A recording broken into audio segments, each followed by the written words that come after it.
Ito na mga chong, pag-usapan natin ang unang sabak ng Rain or Shine sa William Jones Cup. Himayin na din natin kung bakit ito natalo. Pero bago yan, palike ng video at pasubscribe naman ng ating channel.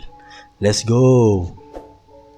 Yun na nga mga chong, unang laban ng Rain or Shine ni Coach Yang Jiao versus Chinese Taipei ay natambakan nga agad sila nung first half. Hanggang tuluyan na nga natapos ang laban na hindi man lang sila nakadikit at natapos nga ito sa score na 98-79.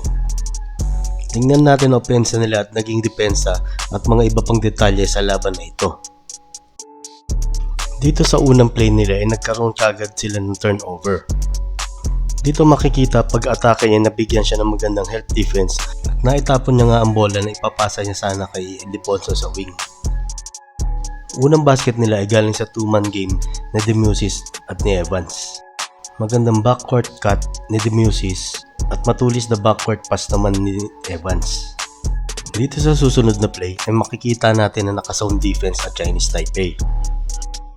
May mga ilang ways para ba-break ang zone defense. Nandiyan ang mabilis na ball movement, may pupwesto ng high post dyan sa banda ng free throw line at sa pagtira ng tres.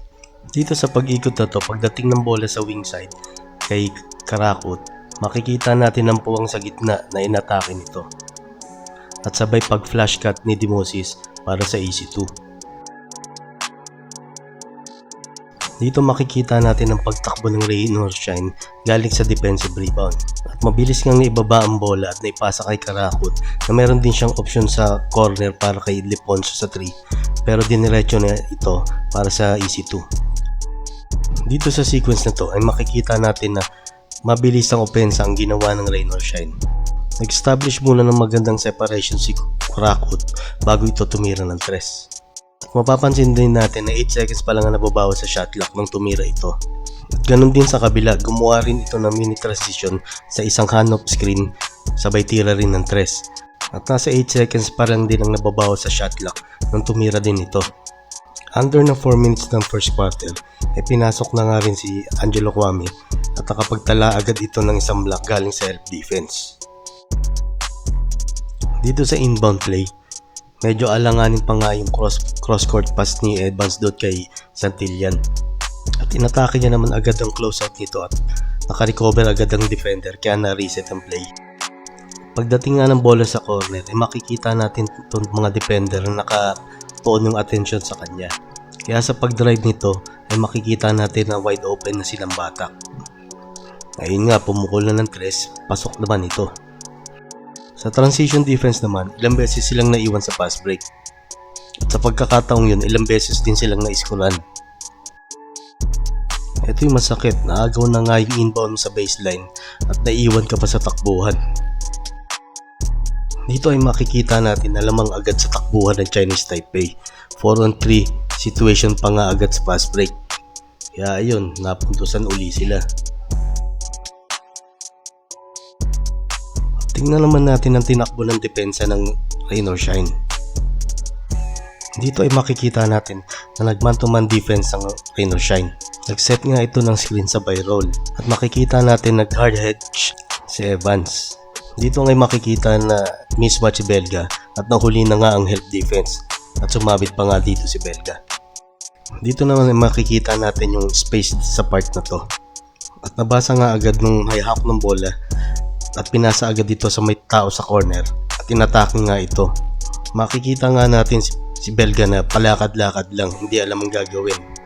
Mukhang naparami ng extra rice kaya hindi makakilos na maayos.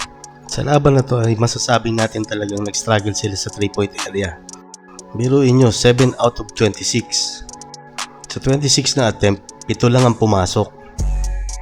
Ito rin ang naging dahilan kung bakit nahirapan silang kumuha ng puntos sa loob ng 3-point area.